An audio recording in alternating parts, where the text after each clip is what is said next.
સુરતમાં મંદીમાં સપડાયેલા રત્નકલાકારોના બાળકો માટે રાજ્ય સરકાર દ્વારા સ્કૂલ ફી સહાય અરજી મંજૂર કરાઈ. સુરતમાં રત્નકલાકારોએ 74,268 અરજીઓ કરી હતી. આ તમામ અરજી સુરત ડાયમંડ એસોસિએશનને મોકલવામાં આવી હતી. 7,400,268 અરજીઓમાંથી 4,700 અને 599 ફોર્મ માન્ય થયા છે, જેમાંથી સુરતમાં સરકાર દ્વારા 50,241 બાળકોની સ્કૂલ ફી 13,500 દીઠ આપવામાં આવશે.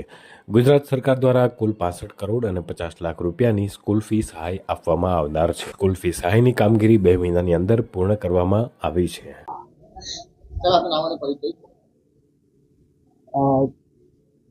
જનરલ મેનેજર અને સંયુક્ત ઉદ્યોગ કમિશનર, જિલ્લા ઉદ્યોગ કેન્દ્ર, સુરત.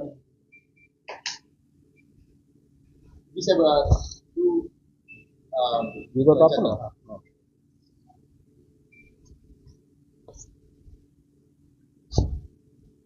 24 મે 2025 રોજ મુખ્યમંત્રી શ્રી ભૂપેન્દ્રભાઈ પટેલના માર્ગદર્શન હેઠળ હીરા ઉદ્યોગ ક્ષેત્રમાં જે આંતરરાષ્ટ્રીય કક્ષાએ જે વિષમ પરિસ્થિતિ ઊભી થઈ અને એના કારણે જે રત્નકલાકારો અસરગ્રસ્ત થયા, તેમજ હીરા ઉદ્યોગના જે સૂક્ષ્મ એકમો અસરગ્રસ્ત થયા, તેમના માટે સરકારશ્રી દ્વારા એક સહાય પેકેજની જાહેરાત કરવામાં આવી હતી અને એ પેકેજને ધ્યાનમાં લઈ અને જે અસરગ્રસ્ત રત્નકલાકારના બાળકો હોય એમને સ્કૂલ ફી પેટે શૈક્ષણિક વર્ષ 2025-26 માટે 13,500ની સ્કૂલ ફીની સહાયની ચૂકવણી સરકાર ભોગવે એમ નક્કી કરવામાં આવ્યું હતું.